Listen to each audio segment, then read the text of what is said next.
देश नीति केवल सच्ची और पक्की खबरें। यूपी में राम राज्य चल रहा है, यही दावा मोदी जी करते हैं, लेकिन चुनाव के दौरान गुंडागर्दी में भारतीय जनता पार्टी पीछे नहीं हटी। यूपी में आज जो कुछ भी हुआ पूरे दिन, चुनाव के दिन, उसके बाद उम्मीद लगाना मुश्किल है कि बीजेपी को कोई पछाड़ सकता है, क्योंकि यूपी के 8 सीटों पर मतदान हुआ, लेकिन वोटरों को मार मार के भगाया गया। वोटरों को गेट के बाहर कर दिया गया, वोट डालने नहीं दिया गया। तो कहीं पर 20 से अधिक ईवीएम मशीन खराब पाए गए। ईवीएम से चुनाव का क्या फायदा जब 25 ईवीएम 30 ईवीएम सुबह से खराब पड़ी है। मैंने 20 बूथों की शिकायत कर दी, ईवीएम जो है खराब पड़ी है। ईवीएम मशीन में वोट किसी और को डाला जा रहा है और वीवीपैट में किसी और पार्टी का चुनाव चिन्ह दिखाई दे रहा है। देश नीति अपने ओपिनियन पोल में आपको क्या बताया था कि यूपी की 8 सीटों पर फर्स्ट फेज का चुनाव बहुत ज्यादा महत्वपूर्ण है। 8 में से 2019 में बीजेपी को महज 3 सीटें मिली थी और इसीलिए इस बार ईवीएम धांधली या बूथ कैप्चरिंग का सहारा क्या लिया गया। दोस्तों, रिपोर्ट जो मैं आपको दिखाऊंगी, समझाऊंगी, उसे देखने के बाद आप खुद विचार कीजिएगा, क्या इन तमाम सीटों पर भारतीय जनता पार्टी को वाकई कोई पछाड़ सकता है? क्योंकि यहाँ पे जो खेल किया गया उस पर यह बड़ी खबर आपके स्क्रीन पर आप देखिए। समाजवादी पार्टी के मुजफ्फरनगर प्रत्याशी हरेंद्र मलिक ने ईसीआई यानी इलेक्शन कमिश्नर ऑफ इंडिया को, चुनाव आयोग को शिकायत की। मुजफ्फरनगर के कुटबा कुटबी गांव में हो रही है बूथ कैप्चरिंग। और दोस्तों, उसके बाद इस रिपोर्ट में जो कुछ भी लिखा गया है, जो शिकायत दर्ज की गई है चुनाव आयोग के पास, उसमें क्या कुछ लिखा गया आप एक बार देखिए। महोदय श्रीमान, मैं मुजफ्फरनगर लोकसभा निर्वाचन क्षेत्र से समाजवादी पार्टी का प्रत्याशी हूं। भाजपा प्रत्याशी संजीव बालियान के गांव कुटबा कुटबी में भाजपा के एजेंटों द्वारा बूथ कैप्चरिंग की जा रही है और वोटरों को मार पिटाई करके बिना वोट डाले भगाया जा रहा है। न्याय हित में ग्राम कुटबा कुटबी में पैरामिलिट्री फोर्स तत्काल भिजवाई जाए, जिससे निष्पक्ष चुनाव हो सके और सभी वोट डाल सके। आपसे अनुरोध है कि ग्राम कुटबा कुटबी में पैरामिलिट्री फोर्स तत्काल भिजवाई जाए, जिससे निष्पक्ष चुनाव हो सके और सभी वोट डाल सके। प्रत्याशी समाजवादी पार्टी मुजफ्फरनगर लोकसभा निर्वाचन क्षेत्र उत्तर प्रदेश। लेकिन दोस्तों, इसके बाद भी चुनाव आयोग इस पर कितना संज्ञान लेकर काम करता है, ये भी सवालों के घेरे में है।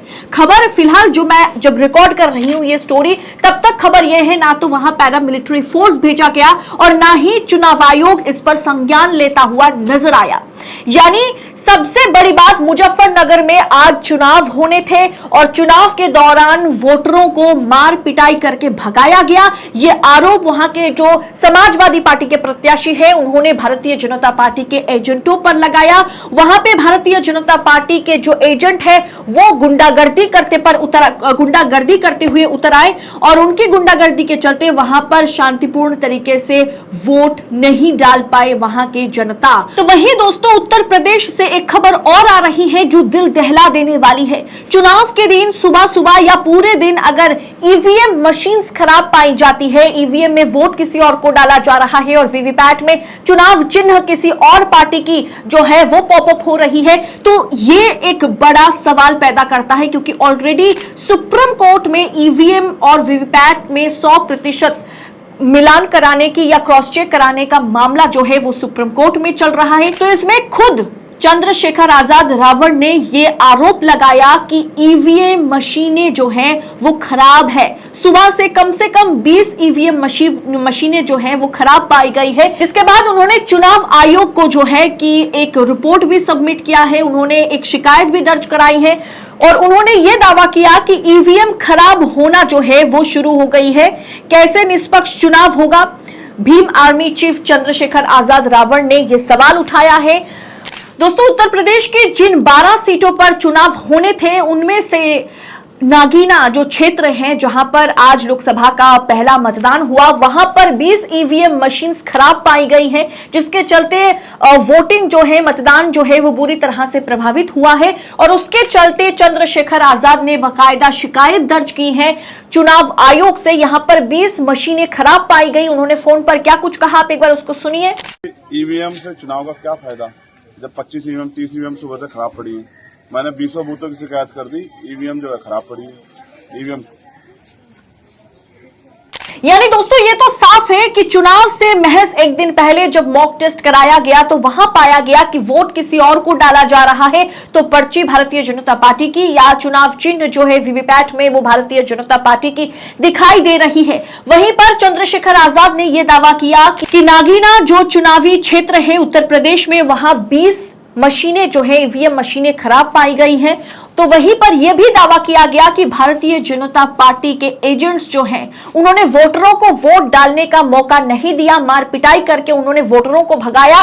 तो उनके बदले में वोट किन लोगों ने डाला है? क्या वाकई बूथ कैप्चरिंग और ईवीएम मशीनें खराब पाए जाने के चलते उत्तर प्रदेश का जो 12 सीटों पर चुनाव हुआ है वो बुरी तरह से प्रभावित हुआ है? क्या वाकई उत्तर प्रदेश में जो इंडिया गठबंधन है, जो विपक्ष है, वो कुछ कमाल कर पाएगा, या बूथ कैप्चरिंग और ईवीएम में गड़बड़ी के चलते फिर एक बार यहां पर भारतीय जनता पार्टी जो है वो आगे निकलती हुई नजर आएगी? क्या भारतीय जनता पार्टी इसी तरीके से अपने कार्यकर्ताओं को इस तरह से बूथ कैप्चरिंग करवा करके या ईवीएम में गड़बड़ी करवा करके चुनाव जीतना चाहती है भारतीय जनता पार्टी? आपको क्या लगता है? ये सवाल सोशल मीडिया पर लगातार उठाए जा रहे हैं। इस पर आपकी टीका टिप्पणी क्या होगी, कमेंट कर आप हमारे साथ जरूर शेयर कीजिएगा। और सामने चुनाव है, आज 19 अप्रैल का पहला चरण का चुनाव हो चुका है, इसके बाद दूसरे चरण का चुनाव बहुत ही नजदीक है।